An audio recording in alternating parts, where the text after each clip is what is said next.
Señoras, señores, bienvenidos otra vez al mundo de Antonio Gasalla. Hoy no estamos en la puerta porque la persona que me acompaña es muy puntual, llegó con mucho tiempo y ya estamos preparados aquí para charlar. Tenemos hoy, por segunda vez en el mundo de Antonio Gasalla, al señor Enrique Pinti. Hola, ¿cómo Enrique, estás? ¿cómo te va? ¿Cómo te va? Bien. Me di el lujo de tenerte por segunda vez en el programa. Primero porque te conozco, Sí. y después porque la otra vez que estuvimos charlando, creo que fue como un encuentro de dos amigos. Sí. Y hablamos un poquitito en general.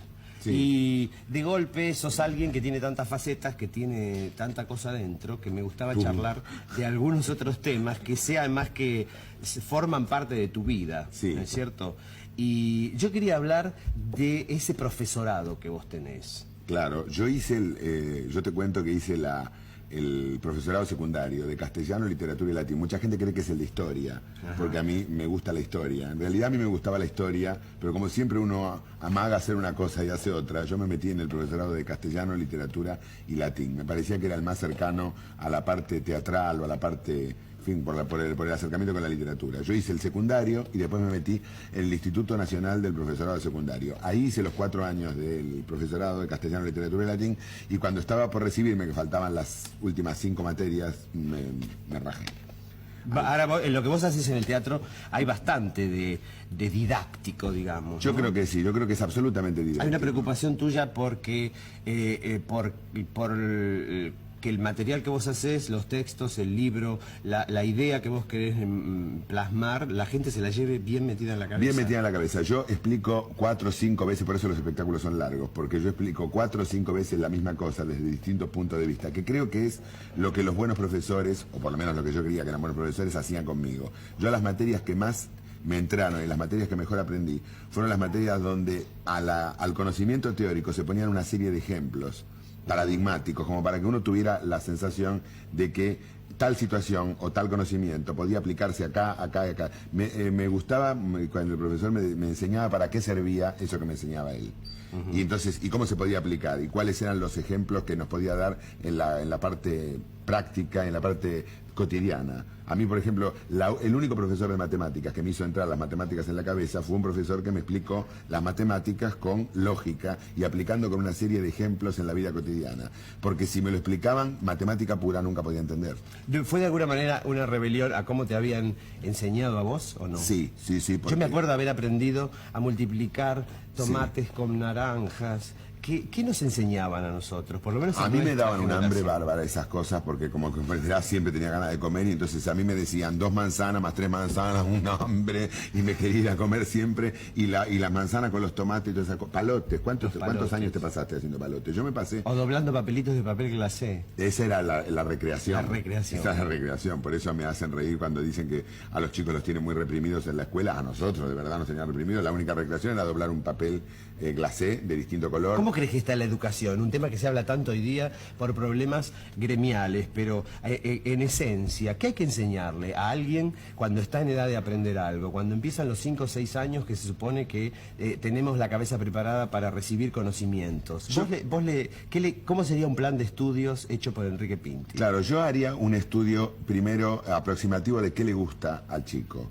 Haría test y pruebas a ver para qué son más aptos. Y dentro de lo que son más aptos ellos, yo empezaría a desarrollar programas para ciertos grupos. Entre los 5 y los 10 años es bastante difícil de determinar qué le gusta más a un chico. Entre los 5 y los 10 años, ¿no es cierto? Es bastante difícil de determinar precisamente, porque en general le puede gustar todo. Yo pienso que después de los 13, para la segunda etapa de la enseñanza, para la enseñanza secundaria, ahí ya uno sabe. Yo sabía, vos sabías, todo el mundo sabía, si te gustan más las ciencias naturales, las ciencias exactas, o las ciencias Ahora, ¿vos crees humanísticas. que hablando de la Argentina, porque nosotros trabajamos frente al público, ¿no? De tener contacto con la gente todo el día. Somos un pueblo informado, sabemos mucho, sabemos poco. ¿Cómo es la cultura o el conocimiento de los argentinos? El error de nuestra generación, y creo que de la generación anterior también, fue la famosa cultura general. Eso de saber un poco de todo y salir sin saber nada de nada. Creo que ese fue el gravísimo error, y por eso los argentinos creo que tenemos una especie de información básica bastante correcta, a lo mejor superior a otros países, pero en el fondo no sabemos nada. Y como decimos, inventamos cuando no sabemos, decimos, no, es así porque yo le leí no sé en qué revista. El 90% de la gente, damos unos porcentajes que no sé de dónde lo sacamos. Lo sacamos del ojo, el buen cubero, y a veces no es buen cubero. Entonces decimos el 90%, el 80%, la mayoría, la gente, en nuestro gremio es muy famoso decir, lo dicen los productores, lo decimos nosotros, la gente, el público, y nosotros ni sabemos de qué se trata.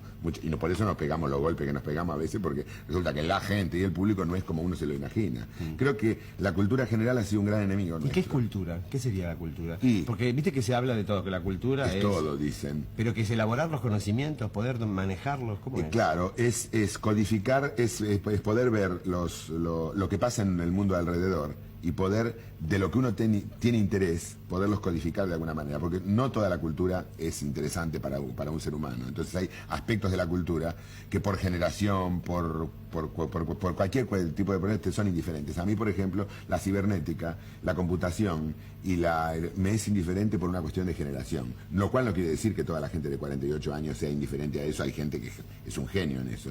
Yo, no sé, soy de la época de los mosqueteros, creo, ya es anterior al contador. Somos de la época en que, por ejemplo, las pildoritas que una laxa, dos purgas, ¿te acordás? Sí, me acuerdo. Nosotros creo que asistimos a un cambio, porque eso vino a reemplazar a la limonada Roger. ¿Vos te acordás de eso? Pero yo me acuerdo de la limonada Roger. ¿A vos no te purgaban de chico Me purgaban todo el tiempo. 15 días? A ver si me desinflaba. Era como un resabio de la Edad Media. Habíamos heredado las purgas de aquella época. Las purgas de aquella época, yo creo que era para que me desinflara, o bueno, qué cosa me enchufaban. A mí todavía me enchufaban la leche de magnesia o la limonada Roger. Yo creo que nosotros somos la generación del avión.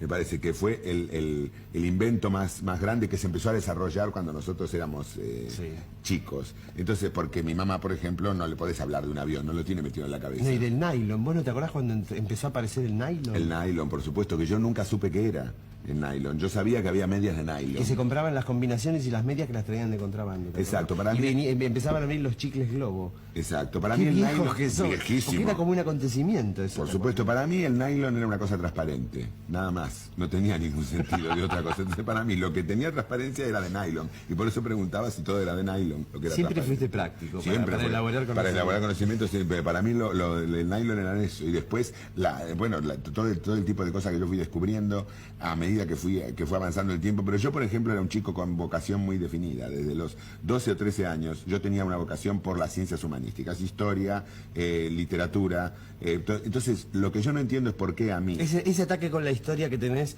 que es como que conociendo la historia uno conoce, digamos, el camino hacia el futuro. ¿Por qué tenés tanto enganche con algo que es pasado? Es cierto. Pasado importante porque todo es evolución, pero claro. ¿Por qué tan enganchado con el pasado? Yo estoy enganchado casi siempre con el pasado porque trato de aquilatar los errores del pasado para no volverlos a cometer. Y creo que todo lo que uno aprende, lo aprende de lo que pasó. Entonces, para no volver a repetir un error, a veces uno se equivoca porque las situaciones son completamente distintas. El que vive muy aferrado al pasado nunca está preparado para los cambios, sufre mucho.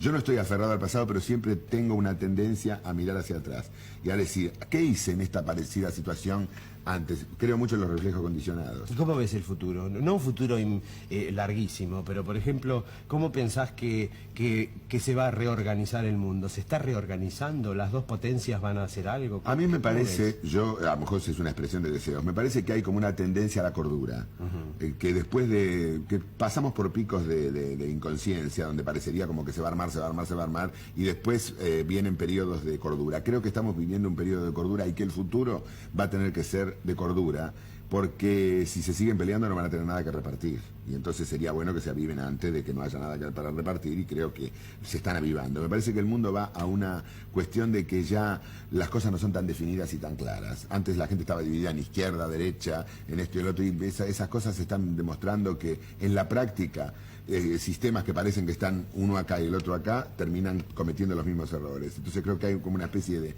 tendencia a ir hacia el centro y a armonizar. ¿Aceptarías un cargo público dentro de la educación?